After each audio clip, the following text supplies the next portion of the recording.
கூலி படத்தை super star அவர்கள் வந்து பார்த்துருக்காரு. பார்த்துட்டு அவர் சொன்ன வார்த்தை என்ன, லோகேஷ் அவர்கள் கொடுத்த எக்ஸ்பிரஷன் என்ன, எல்லாமே இந்த வீடியோவில் நம்ம வந்து டீட்டெயிலாக நம்ம வந்து பார்க்க போகிறோம். வீடியோ கடைசி வரை பாருங்கள், லைக் பண்ணுங்கள், ஷேர் பண்ணுங்கள், சப்ஸ்கிரைப் பண்ணுங்கள், சேனலுக்கு வந்து சப்போர்ட் பண்ணுங்கள்.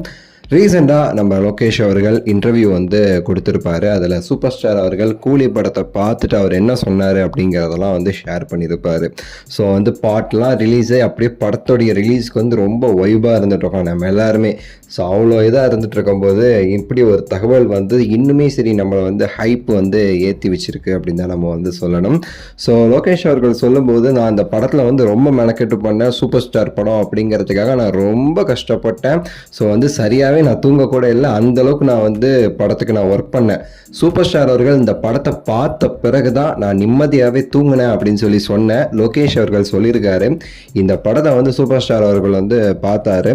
பார்த்துட்டு வந்து அவர் வந்து சொல்கிறாரு, என்கிட்ட படம் வந்து பார்த்தேன், ரொம்ப அருமையாக இருக்குன்னு சொல்லிட்டு என்கிட்ட ஃபர்ஸ்ட் அவர் வந்து என்னை வந்து ரொம்ப இறுக்கி வந்து கட்டி பிடிச்சிட்டு, ஸோ சூப்பர் லோகேஷ், படம் வந்து சூப்பராக இருக்குது, ஸோ அப்படி இருக்குது, எனக்கு அப்படியே வந்து தளபதி பார்க்குற மாதிரி இருக்குது, அந்த தளபதி மாதிரி இருக்குது படம் அப்படின்னு சொல்லிட்டு சூப்பர் ஸ்டார் அவர்கள் வந்து இந்த படத்தை பார்த்துட்டு, அதாவது கூலி படத்தை பார்த்துட்டு வந்து என்கிட்ட வந்து சொன்னாருங்கிற மாதிரி லோகேஷ் கனகராஜ் அவர்கள் வந்து பேசியிருப்பார். அது மட்டும் இல்லாமல் லோகேஷ் கனகராஜ் அவர்கள் இந்த படத்தை பற்றியுமே சூப்பராக சில விஷயங்கள் வந்து சொல்லியிருப்பார். அதாவது இந்த படத்தில் வந்து ஒவ்வொரு கேரக்டருமே சரி ஒரு மிகப்பெரிய ஃபுல் அண்ட் ஃபுல் இந்த படத்தில் வந்து ஒரு பெரிய ஒரு சம்பவம் பண்ணுற மாதிரி தான் வந்து பண்ணியிருக்கேன்.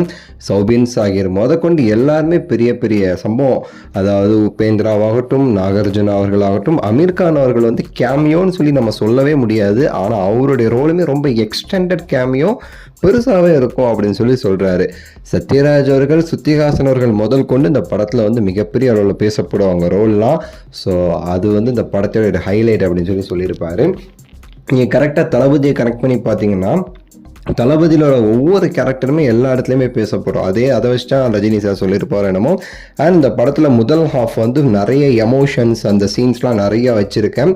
செகண்ட் ஹாஃப் அப்படியே வந்து கமர்ஷியலாக வந்து போகும், அப்படிங்கிற மாதிரி ஆக்ஷன் ஓரியன்டாக போகும்னு சொல்லியிருப்பார் லோகேஷ் அவர்கள். ஸோ இந்த வீடியோ குறித்து உங்களுடைய கருத்து என்ன, தளபதி மாதிரி இருக்குது அப்படின்னு சொல்லி தலைவர் சொல்லியிருக்காரு, நீங்கள் என்ன சொல்கிறீங்கிறத கீழே கமெண்ட்ஸில் சொல்லுங்கள். லைக் பண்ணுங்கள், ஷேர் பண்ணுங்கள், சேனல் சப்ஸ்கிரைப் பண்ணுங்கள். அடுத்த வீடியோவில் சந்திக்கின்றேன். நன்றி, வணக்கம்.